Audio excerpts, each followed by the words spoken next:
तर एका बाजूला इंधन दरवाढीचा फटका आपण पाहतोय, स्वयंपाकघराला बसतोय, तर दुसऱ्या बाजूला आता शैक्षणिक क्षेत्रामध्ये सुद्धा याचा परिणाम होऊ शकतो। यासह आपण पाहतोय पुण्यातली बातमी। पुण्यामध्ये इंधन दरवाढीचा मोठा फटका भाजीपाल्याच्या दरांवर झालेला आहे। युद्ध आणि त्रास, त्यांचे युद्ध आणि त्यांचा त्रास, मात्र त्यामुळे आम्हाला मोठ्या प्रमाणात त्रास होतोय असं म्हणत पुण्यातल्या एक आजी भडकल्याचं दृश्य पाहायला मिळालं। दरवाढीमुळे पुणेकरांनी भाजी मंडईकडे पाठ फिरवलेली आहे। इंधन दरवाढीचा परिणाम भाजीपाल्याच्या दरावरही झालेला आहे। देशभरात पेट्रोल डिझेलची 10 दिवसात 4 वेळा दरवाढ झाली। त्यानंतर खरं तर पुण्यासह राज्यभरात भाज्यांचे दरही गगनाला भिडलेले आहेत। सध्या मी पुण्यातल्या मंडईमध्ये आहे। खरं तर सकाळपासून या ठिकाणी मोठी रेलचेल असते भाज्या विकायसाठी। भाज्या घ्यायला आलाय, काय दर आहेत भाज्यांचे, कसे?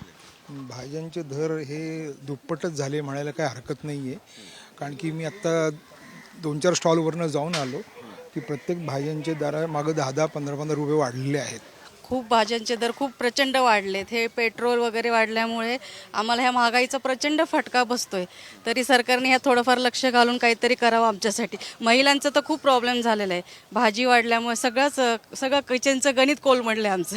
पेट्रोल डिझेल वाढल्यामुळे सगळे जे आयात निर्यात होते त्याच्यावर सगळा परिणाम झालेला आहे। आता माल कुठं उठाव होत नाही, मालाचा गिराईक कमी पडलेले आहे, भाव वाढलेले आहेत आणि त्याचा परिणाम सगळं पब्लिकवर झालेला आहे। आता तिथं वाढलं म्हणजे इथं त्यांचे युद्ध त्यांना हे असतात आणि इथं दुसऱ्या देशाला त्रास देतात।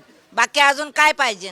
हे कशाबद्दल तुमच्या देशातलं तुम्ही बघा ना, बाकीचं कशाला हे करायला पाहिजे? कॅमेरामन सुमित भोसलेसह सचिन जाधव, साम टीव्ही न्यूज, पुणे।